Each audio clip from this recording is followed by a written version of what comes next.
அன்பார்ந்த முருக பக்தர்கள் வணக்கம். நான் ஜேஎம்எஸ்கே கோபி. இந்த குரல் பதிவு எது சம்மந்தமானது அப்படின்னு பார்த்தீங்கன்னா, கிட்டத்தட்ட நான் தேடை மெடிடேஷன் ஆரம்பித்து மொத்த எல்லா ஸ்டேஜும் கடந்து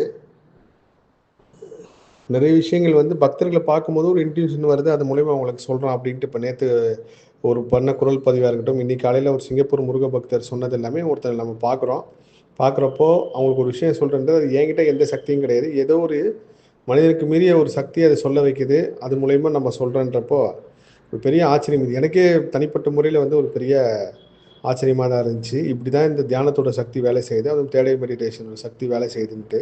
கிட்டத்தட்ட நான் தெய்வ குழந்தைகளுக்காக பழனி யாசகம் வாங்கி ஒரு சில வருடங்கள் ஆகுது. அப்போ நான் ஒருத்தரை சந்தித்தேன். கிட்டத்தட்ட இத்தனை வருஷம் கழித்து திரும்ப அதே ஒருத்தர்கிட்ட இன்றைக்கி ஒரு விஷயத்துக்காக பேசுகிறப்போ, அப்போ நான் ஒரு விஷயம் சொல்கிறேன். நீங்கள் பேசுகிறப்போ இது எனக்கு சொல்ல வருது இப்படியா அப்படின்னு கேட்குறப்போ, இதே தான் சார் நீங்கள் அப்பயும் சொன்னீங்கன்றப்போ ஆச்சரியமாக இருந்துச்சு. ஸோ அவருக்கு என்ன சொன்னேன்னா, அவங்க அப்பா தான் அவருக்கு பெரிய பலம். இப்போ எல்லாருக்குமே கிட்டத்தட்ட 100% ஒரு 5% பேருக்கு மட்டும்தான் அப்பா, அம்மா 2 பேரும் பலமா இருப்பாங்க. ஆனா 95% பேருக்கு அப்பா இல்ல, அம்மா யாருன்னா ஒருத்தர் தான் ரொம்ப பலமா இருப்பாங்க. அப்படி யார் பலமா நம்மளுக்கு இருக்காங்களோ, அவங்க என்ன திட்டினாலும், நீங்க அப்பாவே உங்கள ரொம்ப திட்டினாலும் சரி, நீங்க அமைதியா போறது நல்லது. ஏன்னா நம்மளோட அப்பா, அம்மா தான் நம்மளுக்கு பெரிய கர்மா. அவங்களோட கர்மா தான் பிள்ளைங்க. அப்படி இருக்கும்போது நீங்க அம்மாவோ, இல்ல அப்பாவையோ அவங்க என்ன உங்கள துன்பப்படுத்தினாலும், என்ன வேதனைப்படுத்தினாலும் நீங்க அந்த இடத்துல அமைதியா போறது பெரிய நல்லது.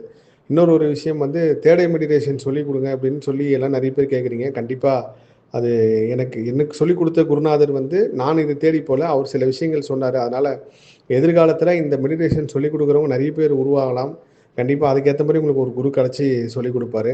என் மூலியமா நான் அந்த கர்ம ஆராய்ச்சியில சொல்ற விஷயங்கள் கண்டிப்பா எல்லாருடைய வாழ்க்கைய மாத்தும், திருத்தும்.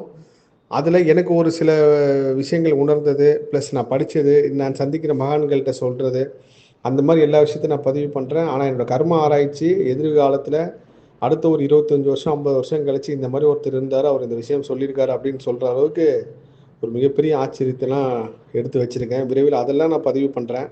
அது எல்லார் வாழ்க்கையும் மாத்தும்.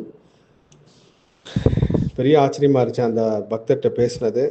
எல்லா புகழும் முருகனுக்கே நன்றி. திரும்பவும் கருங்காலி மலை நான் அவருக்கு தான் போட வேணான்னு சொன்னேன். எல்லாருக்கும் சொல்லவே இல்ல. திரும்ப என்னோட குரல் பதிவு கேட்டு நிறைய பேர் அதை பத்தி சொல்லிட்டே இருக்காங்க. நான் உணர்ந்த விஷயம் சொல்றேன். ஒரு மனிதனுக்கு அவர் எண்ணத்தை பொறுத்து, அவரோட ஊழ்வினை கர்மனை பொறுத்து தான் நல்ல டாக்டரா இருக்கட்டும், நல்ல ஜோதிடரா இருக்கட்டும், நல்ல ஒரு நண்பனா இருக்கட்டும், எல்லாமே அமைந்து நான் கர்ம ஆராய்ச்சியில கண்ட பெரிய உண்மை. அதனால எப்பயுமே குறுகிய மனப்பான்மையை தவிர்த்து பெருந்தன்மையான மனப்பான்மையை நீங்க வளர்த்துட்டீங்கன்னா, எவ்வளவுக்கு எவ்வளவு மோசமான ஒரு நடுக்காட்டுல நீங்க நின்னாலும் அந்த இயற்கை உங்களை வழிகாட்டி உதவி பண்ணி அந்த காட்டுல இருந்து தப்பிக்க வைக்கின்றது நான் கண்ட உண்மை. தொடர்ந்து பேசுறேன். எல்லா புகழும் முருகனுக்கே நன்றி.